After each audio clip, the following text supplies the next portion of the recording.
Did you know that Abraham Lincoln dreamt of his own assassination just days before it happened? And it wasn't some vague feeling or a simple superstition.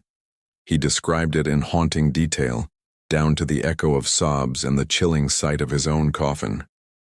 This is one of the most unsettling premonitions in American history, and it really happened. It was early April 1865. The long, bloody Civil War was finally ending. Lincoln had secured victory for the Union, and Washington, D.C. was breathing a collective sigh of relief after 4 brutal years. But the president himself couldn't find peace. One night, utterly exhausted, he lay down on a couch in his study and drifted into a deep sleep. And that's when the dream began. He found himself walking through the silent, empty halls of the White House. The silence was eerie, unnatural. Then he heard a faint, distant sobbing. He moved from room to room, trying to find where the sound was coming from. Everywhere he went, soldiers stood guard, their faces pale, their eyes fixed on the floor. Finally, Lincoln entered the East Room, and what he saw froze his blood. There, in the center of the room, was a coffin on a stand. A corpse wrapped in funeral garments lay inside, guarded by more soldiers. Crowds of mourners filled the room, their faces etched with grief, weeping openly. Lincoln, still in his dream, walked up to one of the guards and asked, "Who is dead in the White House?" The soldier looked at him and replied, "The president. He was killed by an assassin." At that exact moment, the collective wail of the crowd grew so loud that it jolted Lincoln awake, his heart pounding, his body drenched in a cold sweat. He told no one what he had seen that night, but the vision haunted him for days. A few nights later, the weight of the dream became too much to bear. He confided in his wife, Mary Todd Lincoln, and his close friend and bodyguard, Ward Hill Layman. Layman later wrote about that conversation, saying, "He told it with such solemn earnestness that I could not help but feel it was a warning." This wasn't the first time Lincoln had experienced something like this. He often spoke of a recurring dream about a boat moving toward a mysterious shore, and said that whenever he had that dream, some great national event, a major battle or a turning point in the war, was sure to follow.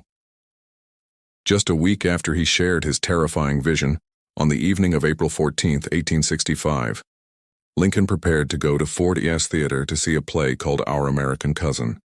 Before leaving, he seemed to hesitate. He mentioned to a friend that he had a strange feeling about that evening. His wife, Mary, later recalled that he looked distant, as if a shadow hung over him. That night, as we all know, John Wilkes Booth slipped into the president's box and fired a single fatal shot. Lincoln passed away the next morning, and in a final, tragic twist of fate, his body was laid in state in the very same East Room, the exact place he had seen in his dream. He was surrounded by soldiers and watched over by mourners, just as he had described. So, what was that dream? Was it a pure statistical coincidence, a genuine prophetic vision? Or was it simply the creation of a mind under immense, unimaginable stress, subconsciously piecing together the very real dangers that surrounded him? Some historians believe Lincoln's premonition was a kind of psychological echo, his powerful intuition picking up on the constant threats he faced. After all, he received death threats daily, and Washington was still a city simmering with tension and hatred, even after the Confederate surrender.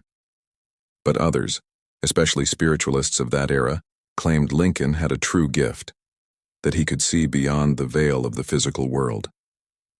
After his death, many mediums and mystics began calling him the dreaming president. Whether you believe in fate or in coincidence, one thing is certain. Lincoln's final dream remains one of the most haunting and mysterious stories in American history. It's the story of a leader who may have seen his own death, and yet walked calmly toward it, guided by duty, destiny, and perhaps an unshakable belief that some things are beyond our control. So the next time you see a portrait of Abraham Lincoln, remember the man who not only saved a nation but may have looked his own fate directly in the eye, long before it finally found him. Thanks for watching. If you found this story as fascinating as I do, please hit that like button and subscribe for more dives into the mysteries of the past.